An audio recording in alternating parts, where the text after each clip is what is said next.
au matinal ni ñu ko baaxoo di lundi au vendredi ngir jàngatal leen li doon ay xibaar diggante démb ak tey ok ñu ngi ci studio bi ak Fatou Abdou Ndiaye Fatou salaamaaleykum. maaleykum salaam.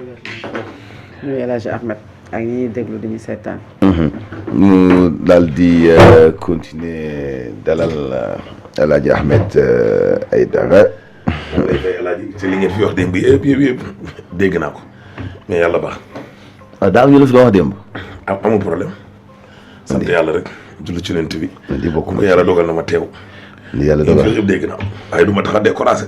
yàlla dogal na li bokkuma ci. te du taxin ma bàyyi kooku moom. balaa Fatou di yëpp xam naa ko. dañu am daal li ma naqar rek mooy li nga ko ci dimbali. fu leen la ma nit wooyee démb. revue de presse bi ngay colis di ko yónnee gars yi. ah oui loolu gars yi wax. waaw moom la ñuy naqarlu. ma ne bon ñu ne publiquement te buñ ci dara. ah oui loolu la gars yi wax. li ma ci naqare mooy Fatou ko jiite.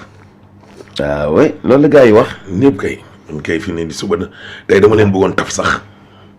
ah oui waaw tey kay damaa bëggoon ma demee 2 ans moom boole leen ci point yi vraiment il faut ma tontu man aussi alaaji.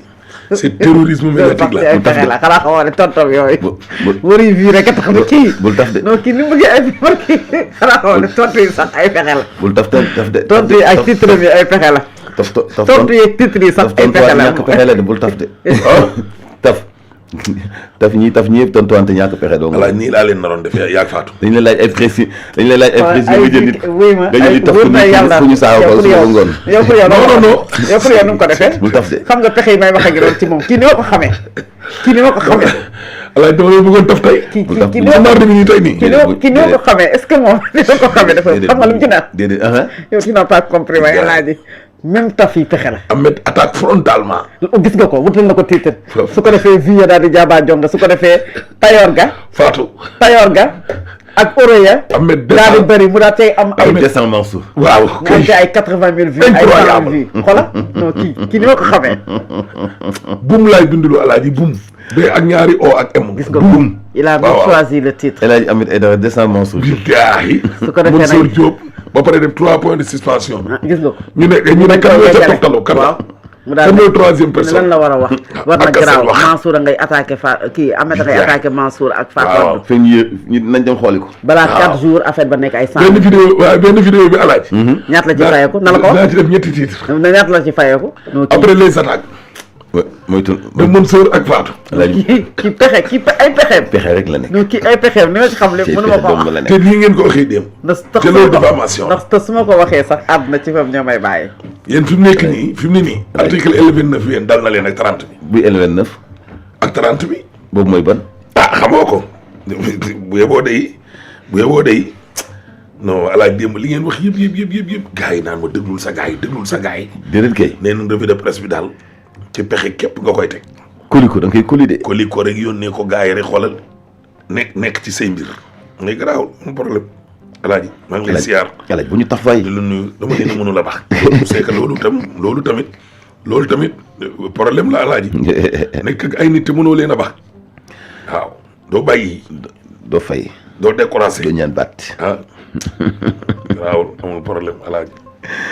alors ñu doore ko ci solo quotidien mi dellu soit ci affaire 18 supporters sénégalais yi dafa mel ni cour d'appel ba nekk ca Maroc dafa confirmer atte bu njëkk ba muy 6 mois 3 mois 1 an. xam nga alaaji man day lenn rek laa jàpp ci lii solo bind. mooy suñu li Birahim Touré doon wax. comme que Sénégal alaaji loolu la mujj opté. kii di Abdoulaye Dieng. Ibrahima Diop ak Aziz Wade. ñooñu fii ak samedi. alaaji dinañu am 2 weer ci kaso bi. ñett ci ñoom de waaw ok. ñooñu dinañu génn. ok. alaaji ñu dem appel ak ñoom. tribunal ba démb. danañu délibéré. waaye lam jàpp daal. mooy dëggal la fi woon. 3 mois 6 mois 1 an. 3 mois 6 mois 1 an maanaam ci kaw gàttal. am na ci ay groupe yoo xam ne fa la ñuy tabaskee. ah ouais c'est sûr. am ñoo xam ne alaaji atu yàlla lañ war a def ca kaso. ba nekk ca Maroc. ak conditions yu bon. alaaji démb nga wax lu am importance. ñu xam jikkoowu ñuy dëkk ci tunduk Afrique du Nord gi. teraanga na leen rey rawatina ci nit ku ñuul. alaaji gars yi bi ñuy génn di dem Esat. musuñoo njort. da ngay dégg ñu naan la. une finale c'est la fête. alaaji mooy dernier match. léeg-léeg nga dégg waa nawetaan ne la këppal kees. fête la dafa war a neex loo am def ca. kan moo xalaatoon ne ñoom bu ñu demee ci finale bi alaaji. lii moo leen cay fekk. waaw loolu mooy wane ne kon alaaji ñoom yóbbaale wu ñoon seen i këyit. waaw yóbbaale wuñ seen i valise. kan mooy dem stade alaaji gàddu sa valise yeeg sa lépp la mel ni kuy tukki. non dëgg yàlla. waaw alaaji ñoom seen këyit yooyu est-ce que nit ñi ñu ngi ciy bàyyi xel. seen bagage yooyu ñu ngi ciy bàyyi xel. waaw alaaji ki jugee Angleterre ak France ak Amérique parce que am nañ ci ñetti sénégalais. yoo xam ne ci ñetti réew yooyu lañ jugee. Angleterre France. doon daan doole bokk ci ñi jàpp. voilà ñooñu kan moo leen ne tey 1 an après. seen absence buñ delloo tubaab yi nañ leen jëlaat. dellu bi sax moo dul yomb. est-ce que dellu bi ci boobu ñooñu seen i këyit sax est-ce que naar yi dencal nañ leen ko. non je ne pense pas je ne pense pas. maanaam conséquences yi ñoo rëy. génn xeetu rëy goo xam ni ñun nag ñu bëgg ñoo rey ci nañ leen ko teg ci diplomatie. alaaj diplomatie dafa am foo xam ni foofu la yem. teraanga dafa am foo xam ni foofu la yem. foofu la yem de. gis nga marocain yi dossier bi ñu wane nañ ne benn fair play yuñ duñ sportif mais ñuy yabaate lañu te lépp lu xeetoog ce qui nous lie avec le Maroc ce qui nous lie avec le Maroc ñooñu lépp lu ñu lié ak Maroc muy diine muy culture muy diplomatie mu ne marocain yi xooluñu ko. yàq nañ ko. ndax ñi ko baadoo la goo xam ni moom lañ wane.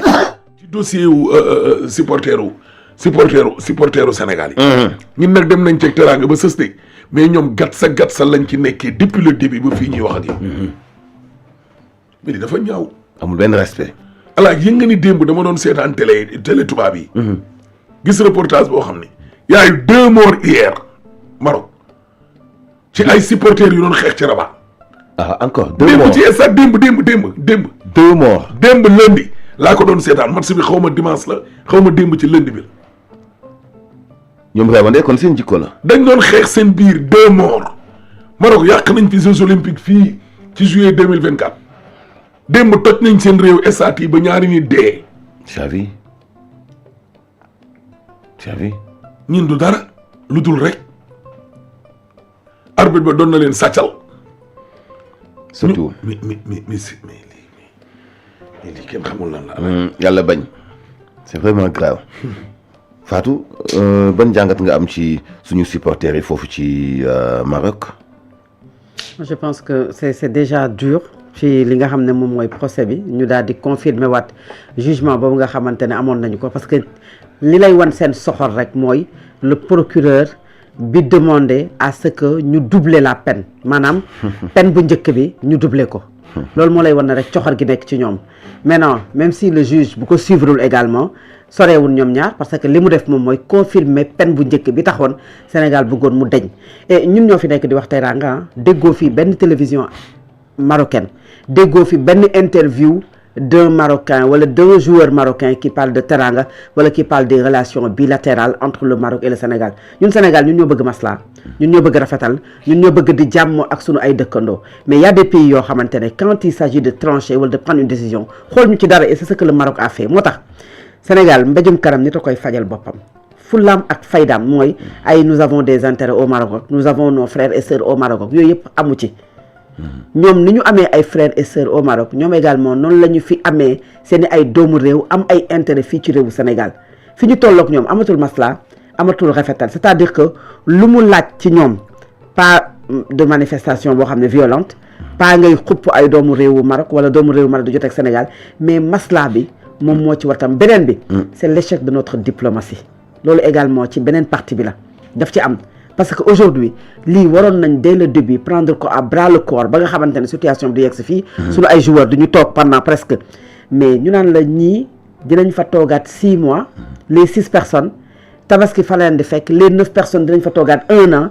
Les 3 personnes ñoo war a génn ko maytul sa samedi bi di ñëw pour un match de football pour une finale boo xamante ne entre 2 pays ñoom ñoo ko joué ñoom ñu am seeni supporters ñu am suñu supporters ils étaient mais 5 fois ou 10 fois plus que nous sur le terrain il y a aucune preuve que les Sénégalais dañ doon xeex ak ñoom que les Sénégalais dañ leen brutaliser wala dañ leen violenter tout simplement un match de football les Sénégalais supporter tàggu seen ay njaboot bàyyi seen ay bërëbu liggéeykaay ñenn ñi nekkoon fa nga xamante ne moom mooy à l'extérieur même pas au Sénégal mais ngeen privé leen de leur liberté et dans des conditions très difficiles.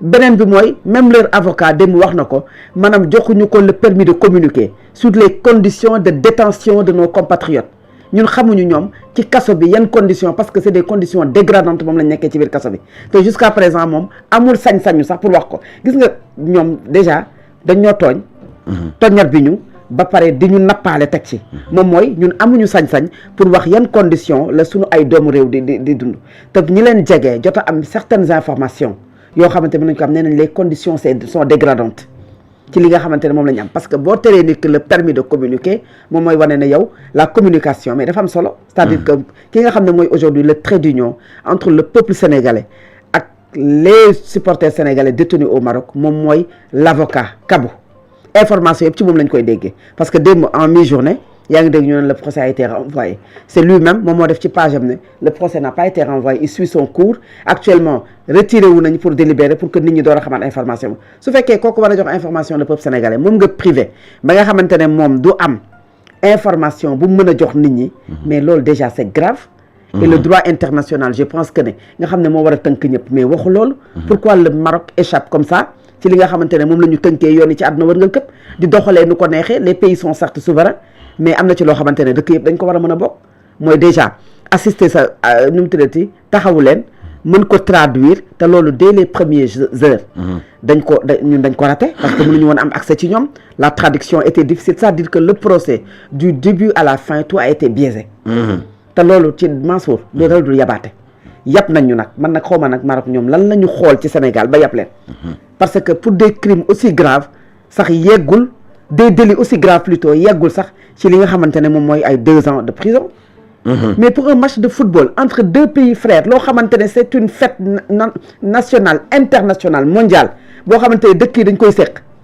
nga xam ne bañ na ko ba bu paree dañuy permettre artistes ñëw dañuy permettre képp koo xamante ne sa mbégte ngay wane nga ñëw la CAF qui organise bu paree ñuy jubilé ñuy fecc mais pour un match de football on met en prison des supporters sénégalais yoo xamante ne seen équipe moom moo gagné Coupe d'Afrique te bërki dem moo sapee ñëw fii encore ñu recevoir ko mais les bras ouverts mu dem ci palais de la République moo tax ma ne au-delà du sport il y a un échec de notre diplomatie dans cette affaire Mansour le dossier là am na nuñu dañ koo soofantal xeeb ko au départ jàpp na xëy na du doon dara dañ leen di bàyyi ba affaire bi échappé leen loolu nag li ko waral moom mooy am na lu bari loo xamante ne sunu état moo ci waroon dox ak sunu ay dirigeants malheureusement ça n'a pas été le cas c'est vrai que aujourd'hui je pense que ne yoon bi jeexul ndaxte ils ont le droit aujourd'hui d'interjeter appel nañu interjeter appel comme marocains yi ñoom ci yoon lañ ñu woo effacé nañu lépp lu ñu seqoon ak ñoom de Senghor à aujourd'hui Bassirou Diomaye Faye dindi nañu lépp de Assane II aujourd'hui ak ki nga xam ne fi mu toll nii moom moo fa nekk dindi nañu lépp nañu dem ak ñoom ak la procédure judiciaire interjeter appel xool ba xam nan la ñu yoon di may il faut pas penser ak ay grâce ak yooyu fii lañ ne grâce Korité grâce Korité sénégalais sax bokkuñu ci ñëwaat nañu encore am ñuy bind naan ay nañu xaar peut-être grâce Tabaski nous n'en avons pas besoin nañu dem ak ñoom ca lañ ñu woo mooy continuer la procédure judiciaire interjeter appel dem ak ñoom ba lu ñu am jël suñ ko mënul Mansour ñi nga xam ne ñooy doomu Sénégal ñu tëdd ko dans la dignité moom fi sës parce que lii nii dafa ëpp ba pare nag on doit reconsidérer nos relations avec le Maroc ñii duñu ay nit te duñu nit yu baax foog ñu xoolaat ko de amuñu kóllëre te xooluñu li ñu séq ak ñoom xooluñu tout le temps sur les plateaux nit ñi bu ñuy wax sax am na loo xam ne dañ ko ciy bàyyi parce que tout simplement ñu ngi xalaat na ñaari dëkk yi de par l'histoire de par la religion de par beaucoup d'autres choses sur le plan économique dañ ko seq ak ñoom mais xooluñu loolu c'est-à-dire que ñoom faalewuñ sax loolu tu n'entends jamais sur le plateau dire que ne non nañu xool parce que am nañ fa ay intérêt wala Sénégal dëkku teranga la nañu seq ak ñoom jàppee wuñ ñu dëkku teranga buñ leen jàppee dëkku teranga et qu'on continue la procédure judiciaire c'est tout en tout cas ça fait très mal ça fait vraiment trop mal quand même alors xam nga Alaaji intérêt wu Sénégal yi ñuy évoqué chaque jour. di bañ di leen fekk ci terrain bi comme ni ko Fatou waxee. mais intérêt yi Maroc am ci réew mi ñun amuñ ko fa. amul benn banque sénégalaise bu fa ubbi. waaw du ñu dimbali léegi loolu. ñoo fi ëpp intérêt. fuuf. ñoom ñoo fi ëpp ay intérêt. sax mais ba pare bu ñu waxee ñu ne am na yoo xam ne dañu ko war a gérer la diplomatie nekk lu ñuy wax ci mbedd mi patati patata. mais alaaji bu dee ci diplomatie dong lañ ko tegoon. échoué nañu. non. déggoo ma de. baaxut. alaaji. ñi jiite réew mi laa la wax. ba ci ministère affaires étrangères. su dee dañ ne dossier bi dañu ko doon gérer ci diplomatie te diplomatie laajul mbedd. comme son nom l'indique. on le gère diplomatiquement.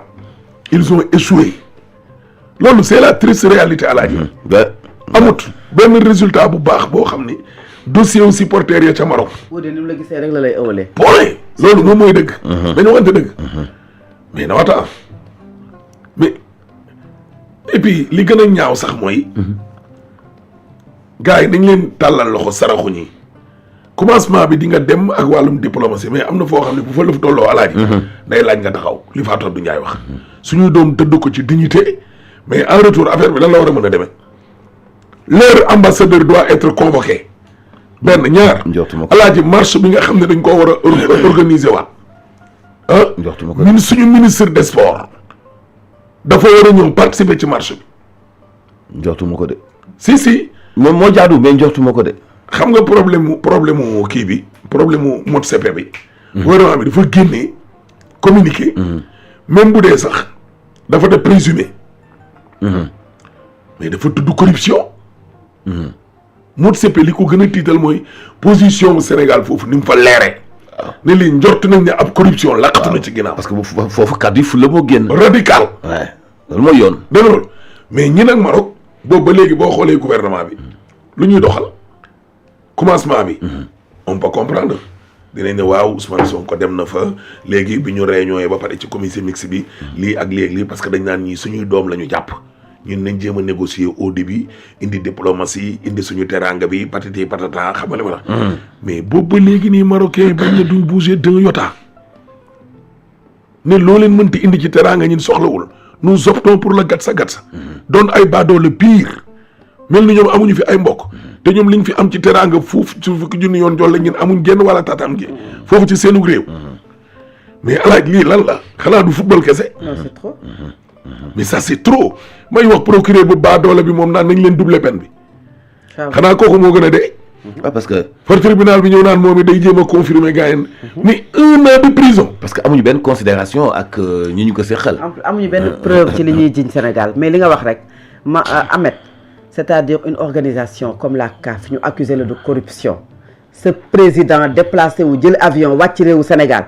parce que kooku bu fekkoon ne yow liñ lay tiim di la ko wax amul wala ngay bañkat mais da ngay mere Sénégal wala nga plainte wala nga fay parce que da nga naan mais c'est un mot de trop que le Sénégal a utilisé contre une organisation boo xamante ne moom mooy organiser le football africain mais pourquoi nga daw ñëw pour polir ton image maanaam pour setal sa image pour fexe ba justifier wu parce que xam nga ne li ngeen def nii tegu leen ko fent ëpp na mais loolu bu ngeen ko sañee def également dafa am lu ko jiitu Mansour si aujourd'hui la CAF dem ba yegg ci naan day retirer la coupe au Sénégal. C'est parce que dafa am lu ko ji et le Sénégal a laissé faire. C'est ça. maanaam boo mayee tànk bu ñu paree dañuy dem ba digg sa diggu bopp. c'est-à-dire quand on a 18 supporters sénégalais boobu ba tey maanaam sentiroo wax ji nañ ko wax rek Mansour. sentiroo benn mobilisation boo xam ne tey dañ naan l'État s'est mobilisé je parle de l'État pour faire sortir. wala pour fexe dox ko wax ko ba ñëpp yëg ko. parce que mbir mi ñëpp ko yëg àdduna wërngal këpp les gens en parlent partout sur des plateaux même de télévision hors de nos frontières maanaam boo demee ci télévision française yeeg yëpp dañ ciy wax mu jaral la nga dox wax ba yow sa réew sax sentir na dox nga ci wax ci. mais même le procès là pour nga am ci information c'est l'avocat qui l'a engagé maître Kabou. lui seul moom kese moom ngay dégg mu wax où est la fédération sénégalaise de football dans cette affaire Mansour. où est l'État du Sénégal dans cette affaire. yabaate boobu ñu def ci les 18 supporters sénégalais ba teg leen li ñu leen teg moom moo indi CAF di am fit dem naan dafay nangu la coupe là. Lorsque le Sénégal et le gouvernement sénégalais a riposté parce que le communiqué c'est le gouvernement a riposté par un communiqué yàggul tuuti mu dem wuti billet ñëw Sénégal wàcc fii ñëw ci suñu dem nee na daa taxaw gore xaw ma dafa dugg xaw ma dañ ko recevoir man mi doon wax sax naan nit du ñëw mukk nga ne ko bul ñëw mais ñii am na mooy yoo xam ne mënoo ko wax sax télé mais dafa rafetul waru woon sax teg tànkam su fekkoon ne nit la mais c'est parce que xam na li mu def moom moo tax mu daw di ñëw pour mën a setal deram pour mën a fexe nu muy setalee fédération confédération te gis na ne amul avalu kenn ci dëkk àdduna wërngal ko parce que ñëpp dañ ko wan ginnaaw ñëpp ko wan ginnaaw mais beneen bi moom pour le cas de nos supporters là moi je pense que la diplomatie sénégalaise waroon na cee gën a dox waroon na cee gën a taxaw ba nga xam ne situation bi du yegg fii nii fii nii bi njëkkee ne dañuy interjeter appel lan la nit ñuy wax non nañu bàyyi le président de la République a écrit à son homologue yaa ngi comprendre marocain peut-être nañ leen defal grâce Mansour ma ne keroog lu ma wax fii nañu dem ci procédure yi leen yoon may Maroc bu ñu doon xool loolu wala ñuy seet loolu maanaam le roi am na une mainmise pour conserver des relations entre deux pays même s'il y a des séparations des pouvoirs am na yoo xam ne da nga koy def pour rafetal foofu amul séparation de pouvoir yaa ngi comprendre nga amul séparation de pouvoir royaume la ngay buuma ko gummi non dama ne même dans les autres pays je veux dire c'est ça non je veux dire même dans les autres pays où il y a séparation de pouvoir laa la wax quand il y a maanaam bu amee loo xam ne dafay jotele ñaari dëkk yaa ngi comprendre pour préserver l'unité et la maanaam la coopération bilatérale parfois da ngay gis ne exécutif dafay intervenir mais intervention boo xamante ne dafay nekk lu baax la du xam ne lu bon lu ñu mën a ŋàññi rawatina dëkk boo xamante ne mais le roi a son mot à dire pour que cette situation la war di yegg si fii mais comment se fait-il que ñoom ñu xam ne ñii ce sont des Sénégalais qui ce ne sont pas des bandits ce ne sont pas des criminels ce ne sont pas des voleurs des Sénégalais qui ont acheté leur billet Mansour qui ont pris des hôtels di ko fay di fa ndekki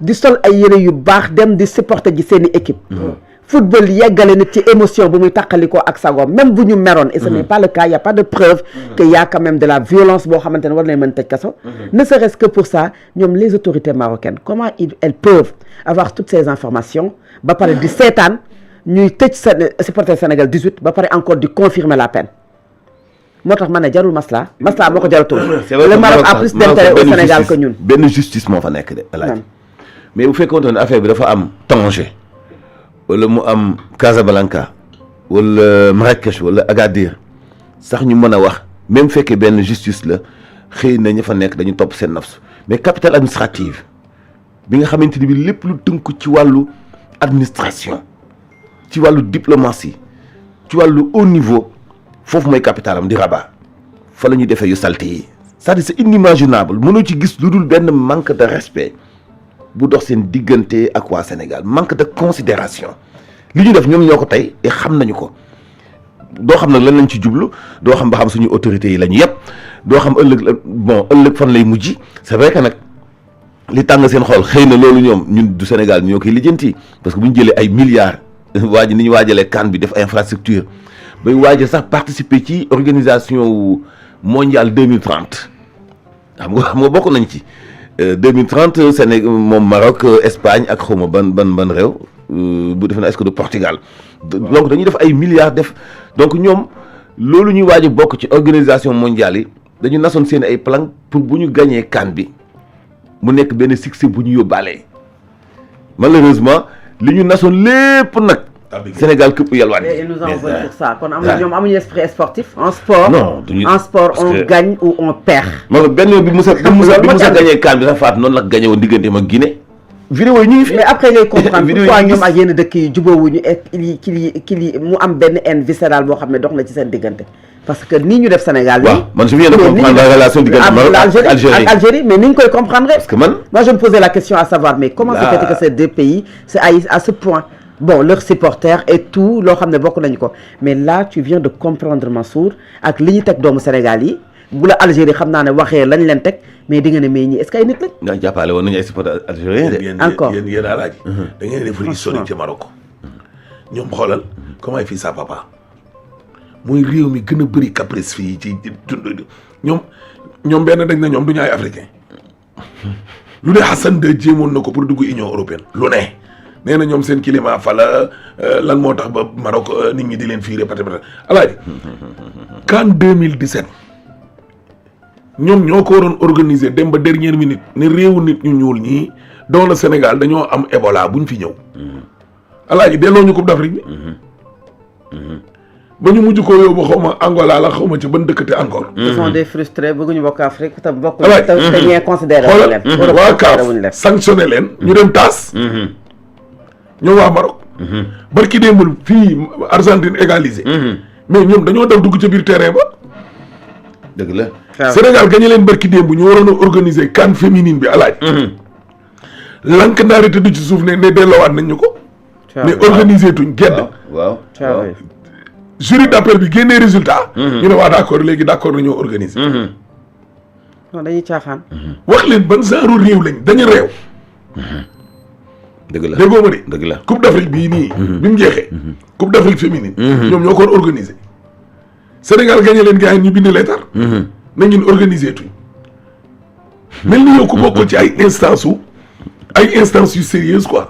demal ci dëkk tubaab bi demal ay Espagne ak France yow africain bi yow sénégalais bi la ñu gën a am cofeel ci yow que ki nga xamante ne moom mooy marocain bi parce que li leen dal moom mooy déjà bokk ci benn continent comme li kii di wax avec leur caprice mel ne ku leen xeeb ba pare fa nga yóotu yow jotle woo fa est-ce que yaa ngi comprendre ndax yow jàpp nga ne comme ça der kii na jege nga yéen dëkk yi am nga benn développement boo xam ne yaa ngi ci diggante bi nga xeeb ñi te ñële moom ubbiluñ la bunt man je pense que ne c'est mon pays frustré boo xam te dañuy bëgg di sànni seen frustration ci réew yi nga xamante ne moom mooy comme réewu Sénégal amuñu lu ñuy wax aéroport mooy vitrine dëkk boo yeggee seen aéroport yi ñaan képp lañ fa nekkee ñaan yalwaan lañ nekkee ci seen aéroport yi ñoom marocain yooyu te aéroport moom yaakaar naa ne moom mooy vitrine dëkk ci la ñu xamee dëkk bi est-ce que yaa ngi comprendre naka la mel parce que mën ngaa yegsi ci aéroport te doo dugg ci biir dëkk ba bañ a mën a xam yenn yi mais benn la ci échantillon yoo xam ne boo fa amul benn yoon booy jaaree ci seen aéroport boobu te maanaam kenn dabu la wala ñett wala juróom pour di la yalwaan ay 5 euros ki 2 euros ñoo amuñu lu ñu wax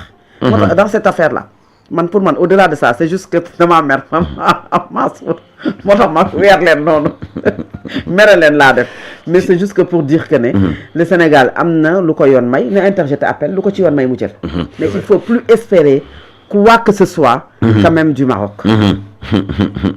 inchallah état moom amul lu mënul boo nekkee Maroc def fa 10 ans wala nga def fa 50 ans ça ne veut rien dire que xam nga qu'est-ce qui se passe diplomatiquement entre le Sénégal et le Maroc Maroc ak Sénégal réglé nañu ci wàllu diplomatie lu ëpp fuuf ay dossiers yu ëpp fuuf ci côté relation dossier suñu supporters yi c'est-à-dire que li état mënu ci dara waxu caaxaan la rek état mënu ci dara waxu caaxaan la rek état mënu ci gën a mën dara parce que du relation bu tey te il faut nga dem de façon bu xóot pour nga comprendre la mooy relation étatique ak diplomatique ak la moo dox diggante Sénégal ak Maroc moom kay dañ tollu benn moment boo xam ne laisser-aller bi dafa am seetaan bi am dossier yi rivalité yi am ci biir am na yeneen yoo xam ne mënuñu koo waxaale xëy na mu tënkaale leen ñoom parce que rek Assane bi nekkoon ci stade ba waaw te ñu jox ko coupe bi pour moo koo joxe et mu gàntal la moo nekk relation ak ki ñëwoon ci demi-finale Maroc ak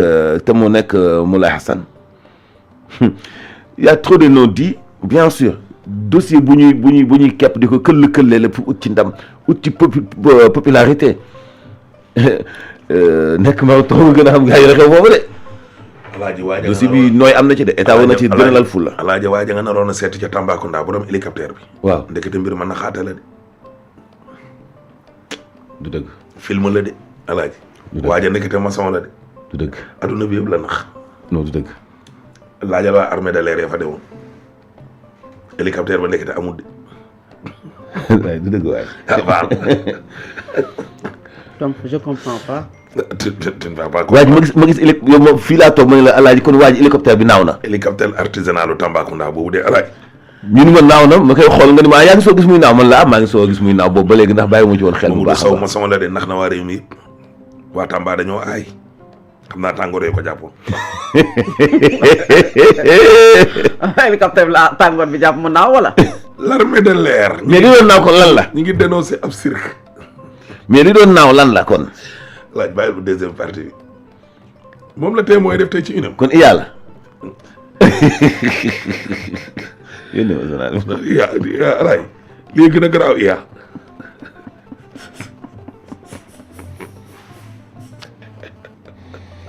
wuy ma alaaj ñu ne des experts de Renault et de l'aviation ont failli débarquer à Dakar Renault marque Renault alaay tubaab yaa ngi doon waaj a dagg ay billets yooyu pour ñëw Sénégal du réew alaay journal la ba pare après ñu kii wala ñu bàyyi ko ba ci faxas am na du dëgg waay barke yàlla waaye naa la xoolal comment le maçon Mamadou Sow a trompé son monde alaaji xoolal inu témoin bi day la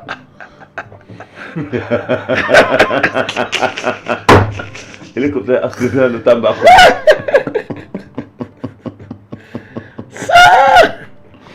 waa laaj lii lan la